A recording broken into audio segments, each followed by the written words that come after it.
você pode vencer guerras maiores que você. Olha para quem está do teu lado e diga: você pode vencer guerras maiores que você. Como isso, pastor? Vamos aprender com Deus, vamos mergulhar em Deus, vamos tirar os nossos olhos de nós mesmos. Por quê? Uma vez que você reconhece que uma guerra é maior que você, isso significa que você está olhando para dois lados, vamos dizer assim, 2 pontos. Quais são? O problema, a guerra, e o outro, você mesmo. Diga: se os meus olhos pararem no tamanho da guerra, ou no tamanho que eu me sinto, eu vou perder, mas eu posso vencer. Deus vai realinhar a visão da gente. Números capítulo 13. Vocês abriram? Eu não. Eu fiquei aqui entretido falando com vocês e não abri, né, gente? Mas já está na mão. Números 13, verso 33. Está escrito assim, ó. Não, vamos ler o 31, só para dar um entendimento. São os espias voltando com um relatório para Moisés da terra prometida. Mas os outros homens... Não, vamos ler o 30, vai, que eu gosto de falar o positivo. Vamos ler o 30. Aqui, irmão, vai quem gosta de Bíblia, amém? Caleb tentou acalmar o povo que estava diante de Moisés. Vamos partir agora mesmo para tomar a terra, disse ele. Com certeza podemos conquistá-la. Caleb é um homem que crê em Deus, não naquilo que os olhos dele veem, tanto do adversário da guerra ou de si mesmo. Ele confia em Deus. Mas os outros homens que tinham feito com ele o reconhecimento da terra discordaram. Não podemos enfrentá-los, são mais fortes que nós. Quando diz são mais fortes que nós, estão olhando para aqueles 2 pontos que Elisângela falou: o tamanho do adversário, o tamanho do problema, o tamanho da guerra e o seu próprio tamanho, ou a sua incapacidade. Então espalharam entre os israelitas um relatório, o que, gente? Um relatório o quê? Negativo sobre a terra. Gente, presta atenção. Caleb trouxe um relatório como? Caleb trouxe um relatório como? Positivo ou negativo? Caleb trouxe um relatório positivo ou negativo? Positivo. Os outros homens trouxeram um relatório? Aí diz aí que espalhou a notícia de qual dos 2 relatórios? É impressionante como a gente tem a capacidade de se apegar a tudo que é negativo. Parece que é um imã. Já viu? Janta de hoje: arroz, oh Jesus amado, olha eu pecando contra mim mesmo, né? Me tentando. Feijão, que saudade. A gente se encontra logo ali em maio, feijão. Arroz, feijão, ovo frito, aquele com a gema molinha, assim, quentinho, uma abobrinha refogada. Só tem isso. Não tem picanha, não tem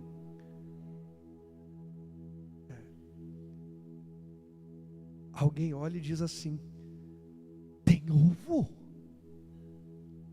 Porque para alguém a gente se apega muito no que está faltando. A gente se apega e a gente gosta de fazer propaganda do negativo. É impressionante como a gente tem dificuldade de esquecer o negativo. É só surgir uma crise e a gente levanta tudo de negativo histórico daquela pessoa. Você fez isso. É sempre assim. É sempre. Vai atender um casal em crise. É sempre assim. Me fala só uma coisa. Antes dessa crise que vocês estão hoje, vocês brigaram que dia? Foi ontem, foi anteontem. Tá, antes dessa, quando foi? Não, é sempre assim, pastor. Tá, mas me fala quando foi a última. Assim que, né, vocês discutiram e tal.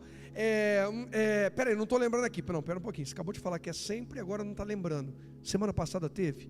Não, semana retrasada teve? Peraí, pastor, aqui.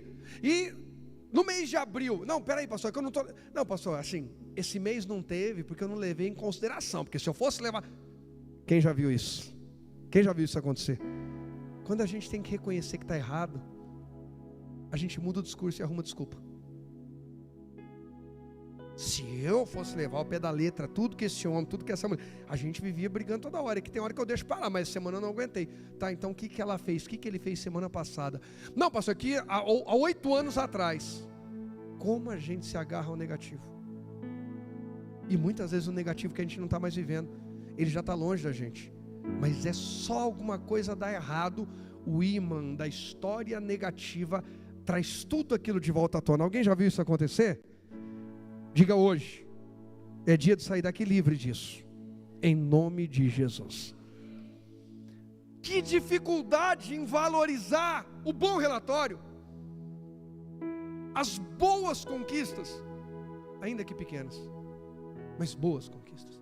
E que facilidade em guardar tudo que é tóxico, tudo que deu errado. A vida inteira você isso, a vida inteira eu aquilo, a vida inteira. Mas se você for escrever um relatório de 10 anos, de 20 anos, de 30 anos juntos, aconteceu 5, 6 vezes. E eu não estou aqui, gente, normalizando, e principalmente tem coisa que é muito grave. Não estou relativizando dor ou feridas. O que eu estou dizendo é que nós precisamos melhorar os nossos olhos. Mateus 6,22 diz que a candeia do corpo são os olhos. Se os olhos forem bons, todo o corpo terá. Hoje mesmo a minha esposa chegou para mim e falou: amor, não liga para isso. É muito melhor isso aqui. Vamos dar graças a Deus que eu preocupado, triste, revoltado e indignado com uma situação. Minha esposa chegou com bons olhos e ressignificou a situação. Onde estão os nossos olhos? É que tem coisa que ofende muito o nosso interior. Tem lutas que nos ferem demais, mexem muito com a gente. Por isso é importante a gente se cercar de alguém que faz a gente olhar para aquilo que é divino, que é de fé, que é positivo, que é saudável. Por isso Paulo vai escrever na carta aos Filipenses, capítulo 4, no verso 7. Põe aí para mim, Filipenses 4,7, por favor. Não estava no meu esboço, mas está na inspiração. Aliás, é o 8, tá? Perdão. O 7 fala da paz. Por fim, irmãos, quero lhes dizer só mais uma coisa. Concentrem-se em tudo que é verdadeiro, tudo que é nobre, tudo que é correto, tudo que é puro, tudo que é amável, tudo que é admirável. Pensem no que é excelente e digno de louvor. Paulo diz: não fiquem ansiosos, está lá no verso 6, com coisa alguma. No 7 ele diz: a paz de Deus que excede todo entendimento guarda o coração e as emoções de vocês em Cristo. E no 8 ele fala: se concentrem no que é bom. 2 relatórios chegaram. Um relatório tem como portadores Josué e Calebe. A terra é boa, olha o tamanho dos frutos. É essa verdadeiramente a terra que Deus tem para a gente. Mas nós temos que superar adversários. Mas Deus prometeu que daria a terra, então nós já vencemos. Outros 10, portanto, em número, maioria, dizem: nós não podemos vencer. Volta lá, Números 13. Continuando lá a leitura do 31, 32. Então espalharam entre os israelitas um relatório negativo sobre a terra, dizendo: a terra que atravessamos ao fazer o reconhecimento, o que ela vai fazer? Gente, imagina a terra abrindo e devorando, gente. Uma pessoa com medo, fantasia. Eu li um livro há uns 20 anos atrás, cujo título era, meu Deus do céu, ele era ligado ao perdão, do Tito Oscar. Daqui a pouco eu lembro e falo o título desse livro. A cura pelo perdão. E dentre as coisas que ele fala no livro, ele relata que uma pesquisa científica comprova que 7 de 10 problemas, 7 de 10 problemas que nós pensamos que vamos ter que enfrentar, nunca acontecerão. 7 entre 10, ou seja, 70, Você pesquisa, isso é dado científico. Você pensa, como que vai ser quando não sei o quê? Como que vai ser, como que vai ser, como que vai ser, como que vai ser? Ó, Sandrinha, eu sendo tentado. Eu virei para cá, como é que vai ser quando a Jenny for? E se não for, né, Jenny? Sandrinha, deixa. Bom, e como é que vai ser? Como é que... E de cada 10, como é que vai ser? 7 nem vão acontecer. Paulo diz, combati o bom, e a gente gasta energia no mau combate. E quando chega o bom combate, a gente está esgotado, porque a gente gastou a nossa mente em 7 situações com as quais a gente nem vai ter que lidar. São situações que não vão acontecer, que vão se resolver sozinhas, ou que serão muito mais simples do que a gente imaginou. Mas a gente fica alimentando e potencializando crises e conflitos. Com isso, drenamos, jogamos fora, perdemos nossa energia, nossa força, nossa fé. E às vezes nem saímos à batalha a conquistar. Nós sabemos que anos depois, com Josué enviando espias, Raabe acolhe aqueles espias e conta para os espias: desde que vocês saíram do Egito, a notícia se espalhou que Deus era com vocês. A notícia do que Deus fez para vocês atravessarem o mar e fez com o exército egípcio chegou, e o coração do nosso povo está todo desmaiado. Todo mundo estava só esperando vocês chegarem e tomar posse, porque a gente já sabia que tinha perdido essa batalha. O inimigo já sabe que ele tem que sair no exato momento em que eu e você nos posicionarmos em fé. E por isso a estratégia dele é latir bem alto, igual aquele cachorro que põe medo, mas se você bater o pé, ele corre. Então ele late bastante, ele faz bastante barulho, para nos apavorar, para nos revoltar, para nos desanimar, porque ele sabe que se a gente bater o pé e for firme, ele que vai sair. Já viu aquele cachorrinho que vai latindo, você continua andando, ele continua só latindo, ele não faz nada. Por isso surgiu o ditado: cão que late ou que ladra não morde. Claro que tem alguns que mordem aí, tem uns aí que eles venceram na vida, eles superaram o ditado. Mas no geral, aqueles cachorros de rua que ficam latindo, eles não atacam, eles só latem. Eles querem manter o território deles na base do barulho. Ei, deixa eu te dizer uma coisa: tem território de conquista que Deus prometeu para você e para mim, e a única coisa que o diabo pode fazer e consegue fazer é barulho, porque ele sabe que se a gente se posicionar em Deus, em fé, e avançar, nós vamos conquistar, porque é terra, é promessa, é conquista que Deus decidiu nos entregar, e agindo Deus, quem impedirá? É seu e é meu. Para de ter medo do barulho e vai na fé. Para de ter medo do barulho. Não deixa o barulho limitar você, travar você, bloquear você. Nós vivemos o tempo em que as doenças emocionais falam mais alto que as doenças físicas. E isso não é porque elas apenas aumentaram, é porque hoje elas são reconhecidas. E nas doenças emocionais, pessoas saudáveis, capazes, competentes, em condições, com portas abertas, não se movem. É muito melhor para o diabo manter você travado dentro do seu quadradinho. É muito mais fácil manter alguém num quarto travado, alguém que não sai da mesmice, não sai da mesma rotina, não sai do mesmo círculo vicioso, porque esse alguém nunca vai superar. Agora, alguém que vai para o campo de batalha pode exercitar a sua fé e perceber que é capaz de vencer. Ainda bem que você veio, porque você não foi criado para ficar igual cachorro correndo atrás do rabo. Eu e você fomos criados para avançar e vencer e glorificar o nome santo e poderoso de Jesus Cristo. Então, desapega do relatório negativo. Desapega dele. Todo relatório negativo tem sua contrapartida. Tem o outro lado da história. Precisamos ouvir o que Deus tem a dizer sobre esse relatório. A terra que atravessamos, ao fazer o reconhecimento, devorará quem for morar ali. Todas as pessoas que vimos são o quê? Enormes. Põe para mim, por favor, na Almeida Revista e Corrigida, esse versículo. Presta atenção nisso aqui. Infamaram a terra que tinham espiado. Gente covarde ou acovardada, para não ter que encarar o desafio, prefere falar mal. Então espalham uma fama ruim, assim não precisam ter que lidar com o problema. Quantos casamentos acabaram? Porque alguém não queria enfrentar mudanças necessárias. Gente, casar é mudar. Pode pôr essa frase aí, ó. Quem não é casado e quem casou, casar é mudar.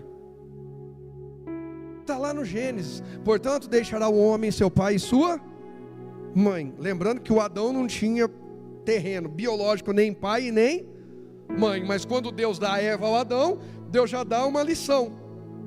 Como vocês não vão experimentar isso, porque Adão e Eva não têm pai e mãe biológico, Deus os criou. Claro que a Eva tem, né? O pai e mãe de Eva são Adão. Ela veio de dentro de Adão. Mas deixa eu já ensinar uma coisa: casamento é mudança, Adão. Então, aquele jeito de viver de antigamente, sozinho, solteiro, ou como papai e mamãe cuida de mim e tal, não vai funcionar mais. Agora você vai ter que encontrar um ponto comum com a tua esposa. Casar é mudar. Desde hábitos, costumes, geografia, é mudar. Vão acontecer mudanças. E às vezes a gente está acomodado, a gente não quer mudança, a gente não gosta de mudança, porque a gente se acostuma. Até no ambiente da dor a gente acostuma a mancar. Quantas pessoas preferem mancar do que ir para fisioterapia? Aí fala, não, você vai ter que fazer 30 fisioterapias, a pessoa faz 10. Gente, eu operei o joelho, Sandrinha operou o joelho. Enquanto não andava, não faltava uma fisioterapia. Eu não sei a Sandrinha, mas eu quando comecei a andar, já comecei a faltar. Não, hoje não vai dar porque eu tenho compromisso, hoje não vai dar porque eu tenho que fazer uma visita, hoje tem culto, hoje isso, aquilo outro. Aí passo o resto da vida sentindo uma pequena limitação ou dor, que poderia ter sido resolvida se tivesse feito a fisioterapia certinha até o fim. Mas a hora que entrou na zona de conforto, dá para andar, só dou uma puxadinha na perna, dá um pouquinho, mas dá para andar. Então fica assim mesmo. Parece que dá menos trabalho do que um mês de fisioterapia, 2 meses, 3 meses, 6 meses. A gente prefere passar uma vida arrastando uma dor, do que passar 6 meses se treinando, se preparando, mudando, ressignificando. Um relatório ruim. Infamaram a terra. Para quê? Para não ter que lutar por ela. Para não ter que lutar então pelo meu casamento, eu falo mal. Para não ter que mudar um hábito em mim, eu falo mal, o problema é minha esposa. Para não ter que mudar minha rotina, meus hábitos, é melhor eu falar mal. E nessa aí, a gente vai vendo que isso, eu dei o exemplo de casamento, mas é em trabalho, é em empresa, é no ministério, em qualquer lugar. A pessoa quando chega um ponto em que algo precisa mudar nela, onde ela é desafiada a vencer, a superar, às vezes ela prefere falar mal. Quantas pessoas saem do lugar falando mal?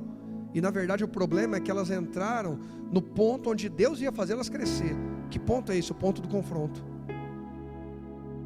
Para crescer, a gente vai precisar encarar desafios. A irmã mandou uma mensagem pastora falando: olha, estou com questão de saúde e a minha filha também. Aí a pastora falou: o que é? Está com dores. Aí a pastora falou: mas não é dor do crescimento? Falou: não, é dor, mal-estar, de gripe e tal. Ah, ok. Porque crescer dói. Quem já percebeu que crescer dói? Crescer dói. E a gente tem que encarar, se a gente quiser ser bem sucedido. Eles infamam a terra porque eles não querem crescer. Eles preferem continuar vivendo de deserto em deserto, do que ter que encarar gigantes para assumir a sua própria terra.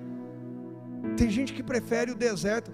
Irmãos, por que tem gente que se embriaga, se droga? Por que tem gente que chega na sexta-feira, quando volta ao trabalho, já para direto no bar? Porque a pessoa não quer encarar uma mudança de vida.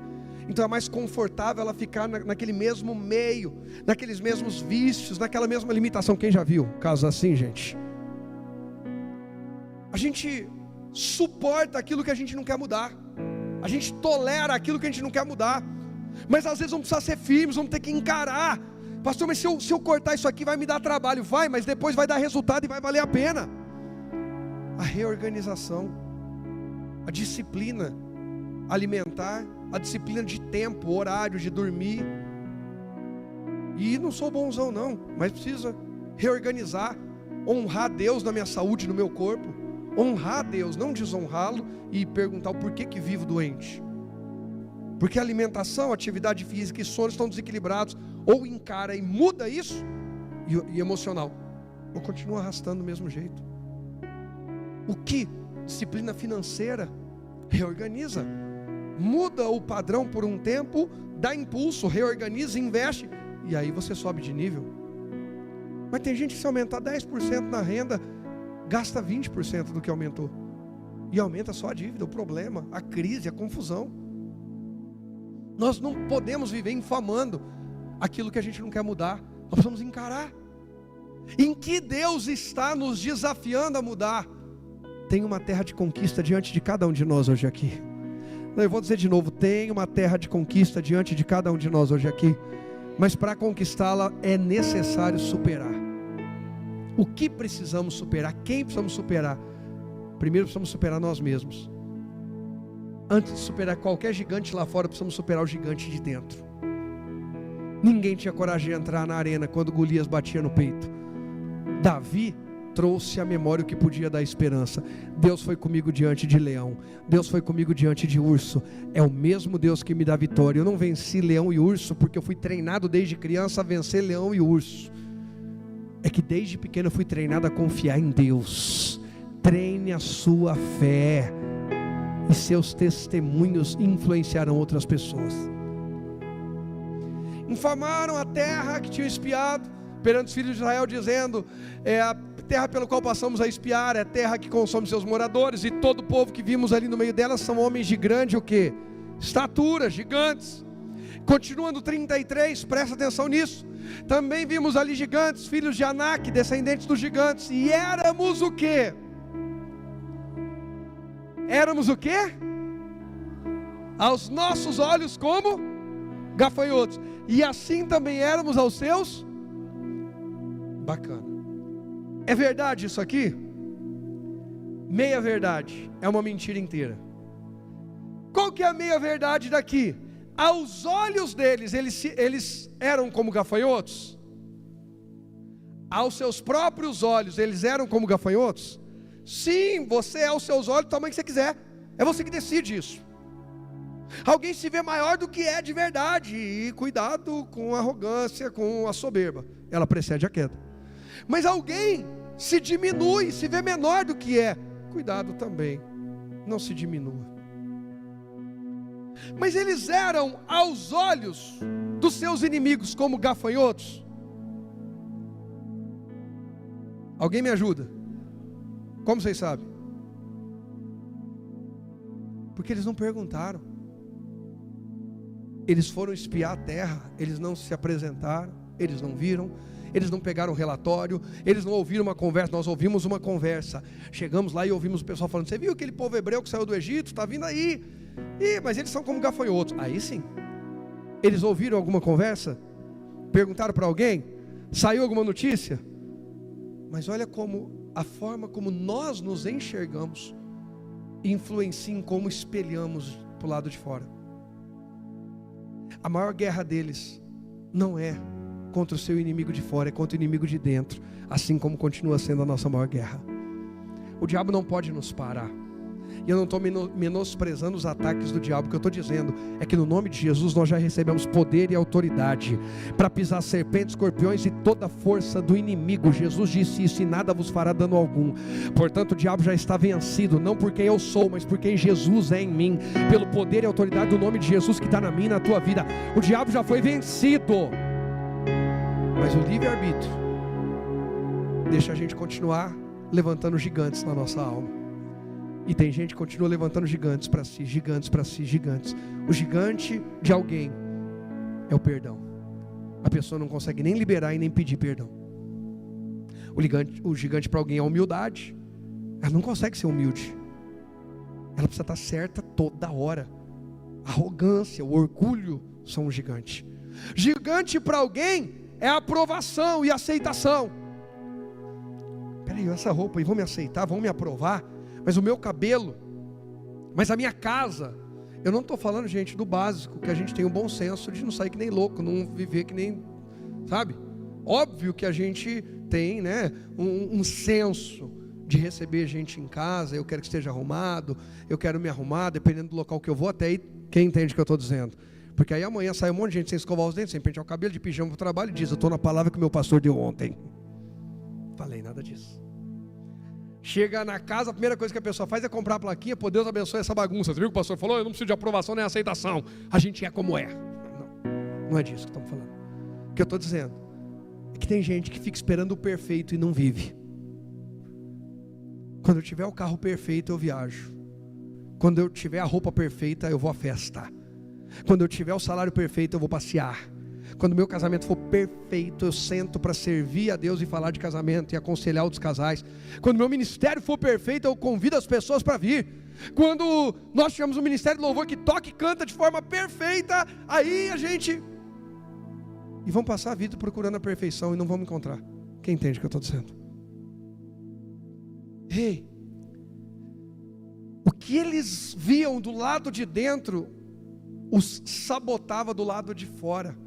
Quantos de nós estamos sendo sabotados pela nossa alma? Davi vai conversar com a alma dele. Minha alma, por que você está abatida? Por que você se perturba aí dentro de mim? Espera em... Davi pega a alma dele e fala assim: alma, deixa eu te dizer uma coisa. As suas referências não são boas. Então se coloca diante de Deus, que as referências de Deus são melhores. Você pode dizer, diga, as referências de Deus são melhores que as minhas. Muito melhores. Põe aí na NVT esse mesmo versículo. Vimos até gigantes descendentes de Anak, perto deles nos sentimento. Como é que você se sente diante do problema que você está enfrentando? Eu me lembro que um tempo atrás caíram no meu colo 2 dívidas que não eram minhas, altas. E eu passei várias noites, de meses, sem dormir direito, pensando em como pagar, ou se alguém ia pagar.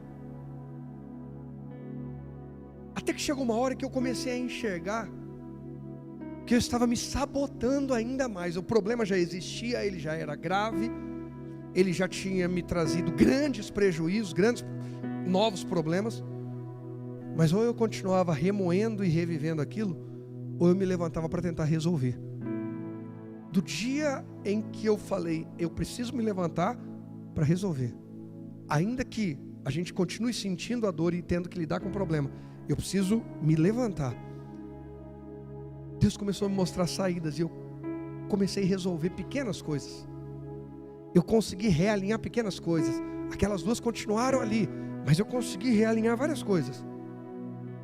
Mas enquanto eu travei a minha alma na decepção, na dor, nas consequências, e falei, cada um vive a vida e eu que me lasque, não é justo, eu não saí do lugar. Na verdade, eu saí para baixo, me afundei mais. O quanto você e eu nos sabotamos, porque ficamos ressentindo um mal que nos fizeram. E olhamos e falamos, mas cada um segue a vida e indiferentes à nossa dor. Enquanto a gente continuar desse jeito, a gente não sai do lugar. Essa é uma noite de se levantar e encarar os seus gigantes. Porque apesar de estar sentindo tudo isso, há uma palavra de Deus favorável a você. Apesar deles se sentirem como gafanhotos, apesar deles parecerem como gafanhotos, aos próprios olhos, aos olhos de Deus, eles são escolhidos. E Jesus repete isso no Evangelho escrito por João, capítulo 15: não me escolhestes vós a mim, mas eu vos escolhi. O que é isso? Jesus dizendo, vocês escolhem mal, vocês não sabem escolher, vocês escolhem os sentimentos, as dores, as culpas, a pequenez, as emoções, mas eu escolho os meus amados, e eu escolhi vocês, para vocês irem, darem muito fruto, e o fruto de vocês permanecerem, a fim de que tudo que vocês pedirem ao Pai em meu nome, Ele vai dar, porque eu estou em vocês, eu estou com vocês. É essa a diferença na nossa vida. Quem trava as nossas guerras? Quem está em nós? Quem está conosco? Eu posso ser pequenininho, posso me sentir como gafanhoto, mas o leão da tribo de Judá luta por mim. Então eu sou o gafanhoto que vai na barba do leão. Eu sou o gafanhoto que vai montado em leões. Quem entende o que eu estou dizendo? Homens vencem guerras não apenas pelo braço, mas pela sua capacidade de criar armas. Quem é maior? Quem tem mais força de destruir, um leão ou um gigante? Um leão. O gigante vai precisar de armas. Se for uma luta mão a mão, você tirando alguns exemplos de Sansão, de Davi, no geral homens não encaram leões. É ou não é? O leão da tribo de Judá está com a gente. Nós temos como arma de guerra o nome poderoso de Jesus. Temos um leão lutando por nós. E ficamos intimidados em casa porque o cachorrinho do vizinho está latindo. E o leão está doido para entrar na batalha com a gente. Pare de viver baseado naquilo que você está sentindo, porque a gente vai se lembrar de Pedro, que anda sobre as águas porque acredita na palavra de Jesus, mas afunda nas mesmas águas as quais ele andava, quando sentindo o vento e a tempestade, as águas, enquanto a gente sente, ou enquanto a gente é guiado pelos sentimentos. Eu não estou dizendo aqui que nós vamos deixar de ter sentimentos, estou falando sobre ser guiado por ele. Por isso a Bíblia diz que aquele que é nascido de Deus é guiado pelo Espírito de Deus e não pelos sentimentos. Guiados por sentimentos, nos tornamos gafanhotos, afundamos. Mas guiados por fé, conquistamos. Põe o tópico aí para mim, por favor, presta atenção nesse primeiro tópico. Eu devo entregar só 2 hoje, está ótimo. Não se veja do tamanho como o inimigo quer. Tem gente que está se vendo do tamanho do jeito que o inimigo quer. Tem gente que está se olhando exatamente como o inimigo quer. Tem gente que está se olhando com a incapacidade, e Deus diz que é Ele que capacita. Tem gente que está olhando a partir das dores e frustrações que viveram, que viveu até aqui. E a palavra de Deus diz que Deus faz uma coisa nova, e agora vai sair à luz. Tem novidade de Deus para a gente. Para de se ver do tamanho, da forma, do jeito como o inimigo quer, e começa a se ver como a palavra diz. Olha o que ela diz em Isaías 55. Isaías 55, gente, eu nem estava no esboço. E aí eu fui abrir o meu aplicativo da Bíblia para olhar uma comparação de versículo, e o último versículo que eu tinha olhado era Isaías 55, esses 2 versículos que eu vou ler com você. E aí eles pularam assim nos meus olhos. Era como que Deus falando assim: Rogério, coloca isso aqui agora, ó, que isso aqui vai dar certinho. Eu olhei e falei: não é que o senhor tem razão como sempre? Olha aí o que diz os versos 8 e 9. Meus pensamentos são muito diferentes dos seus, diz o Senhor, e meus caminhos vão muito além dos seus caminhos. Eu não consigo, eu não posso, eu só posso ir até aqui. Deus fala: não, mas o caminho que eu tenho para você, você vai muito além. Ei, a tua história vai muito além daquilo que você pensou que era o fim. A tua história, a tua família, a tua saúde, teu ministério, teu casamento, tuas finanças, tua empresa, vão muito além do que aquilo que os seus olhos viram até agora. Porque é Deus que está dizendo, não sou eu. O verso 9, ele ainda diz: pois assim como os céus são mais o quê? Altos que a terra, meus caminhos são mais altos que seus caminhos, e meus pensamentos mais altos que seus. Então, como nos sentimos, ou como nos vemos, não pode mais ser motivo para a gente parar. É hora de superar isso. Hoje, troque o quadro da sua casa, aquele quadro que todo dia você olha. Há um problema aqui, há um problema aqui, há um problema ali, há um problema. E comece a olhar: há um caminho de Deus maior que o meu, há um caminho de Deus mais alto que o meu, há uma visão de Deus maior que a minha, há uma visão de Deus mais poderosa do que a visão que eu tive até hoje. Ressignifique, olhe para si mesmo, e a partir de dentro de você, enxergue aquilo que talvez você nunca enxergou, mas Deus já viu. Há poder no nome de Jesus, e esse nome está na tua vida. A gente precisa parar de ser guiado pelos sentimentos, limitações, bloqueios, e precisamos ser guiados por fé. Segundo tópico, ele diz assim, ó: acredite mais no quê? Acredite mais no quê? Na palavra de Deus. Do que? Em si mesmo. Mais na palavra do que em si mesmo. Não, mas eu tenho uma limitação. Mas a palavra de Deus vai além. Deus não vê como vê o homem. Imagina o Davi, quando é chamado. Mandaram te chamar lá. Ele está lá no pasto cuidando das poucas ovelhas, como diz o irmão dele, Eliabe. E aí o Davi fala, mas o que aconteceu? Alguma denúncia, alguma reclamação, algum problema? Eu sei que o Samuel está lá. O profeta, porque quando você lê que o Samuel vai à casa de Davi, a casa de Jessé, pai de Davi, era comum naquela época, o profeta, e no caso do Samuel, ele é profeta, sacerdote, juiz, o homem é fera. Ele está vindo. Quem vê ele chegando na terra diz, é em paz a tua vinda? Porque um profeta de Deus trazia esperança ou juízo. É ou não é? Ele vinha trazer promessa ou sentença. Então quando alguém fala assim, Samuel está na tua casa, e mandou ninguém sentar à mesa enquanto você não chegar, Davi podia pensar, o que eu fiz dessa vez? Tem uma irmã aqui da igreja, eu já contei esse caso, e vou contar de novo. Eu não sei se eu conto, porque ela estava a última vez que eu vi com a minha filha no colo, né? Vai que ela não vai fazer mal não, né? A Bela é ungida e protegida. Mas não vou contar quem que é para não expor ninguém, não gosto disso, tá? Mas uma irmã aqui da igreja, há uns 2 anos atrás, talvez, mais ou menos, a pastora virou e falou, irmã, quero tomar um café com você, bater um papo com você, preciso conversar com você. Pode ser qual dia dessa semana? Pastora, a Jenny já está rindo, né? Você recebeu mensagem, Jenny? Na época não. Aí a pastora, tal dia, essa irmã começou, né, Sandrinha? Sandrinha eu sei que recebeu. Você está sabendo o que aconteceu? Falei, o que aconteceu? Como assim? Você está sabendo o que aconteceu? Mas como assim que aconteceu? A pastora quer falar comigo. Será que é em paz a vinda dela? O que eu aprontei? Vai, me conta logo para eu me preparar. O que será que falaram para ela dessa vez? E entrou no desespero. Quem já se sentiu assim? O chefe mandou chamar. Você fala, meu Deus, o que vai acontecer? Ei, a Bíblia diz, fogem os ímpios sem que ninguém os persiga.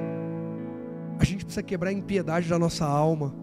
Essa impiedade é a descrença, é deixar de dar crédito na palavra de Deus. Coloque por terra a impiedade, creia na palavra de Deus, creia que o Senhor é contigo. Os ímpios fogem, mas a Bíblia vai dizer a mesma palavra. Mas qualquer justo está confiante como o filho do leão. O filho do leão, quando o leão está vindo rugindo, ele não tem medo, ele fala, meu pai. É igual aquele exemplo que o pessoal diz, da garotinha que está no avião, e o avião está passando por turbulência, e todo mundo está com medo, desesperado, e a garotinha está tranquila, e alguém olha para ele e diz, menina, como é que você está tranquila? Está todo mundo desesperado aqui com essa turbulência, e você, aí tranquila, você não está percebendo a turbulência? Ela fala, eu estou. E você não está com medo? Ela fala, não. Como você pode não estar com medo sem estar tudo desesperado? Ela olha e diz, é que meu pai é o piloto, e eu estou dentro do avião, e o meu pai nunca deixaria um avião cair comigo dentro. Se a gente tiver esse olhar para a palavra de Deus, a gente sabe que enquanto a gente permanecer na palavra, o avião não cai com a gente dentro. Mas ele vai nos levar onde Deus quer que a gente chegue. Creia, acredite mais na palavra de Deus do que em si mesmo. Para de se auto-sabotar antes mesmo de chegar à mesa. Davi foi lá, vamos ver o que é. Samuel queria ungí-lo como novo rei de Israel. Ninguém acreditava, nem o pai, nem os irmãos, nem ninguém. Mas Deus tinha um olhar diferente para Davi, como Deus tem um olhar diferente para o Rogério. E pode dizer, diga, Deus tem um olhar diferente do olhar dos homens na minha direção. Eu confio nele, e é nesse olhar, nessa fé, nessa palavra, que eu serei mais que vencedor. Só quem crê diz. Pode aplaudir o nome santo de Jesus. Pode aplaudir porque Ele é contigo.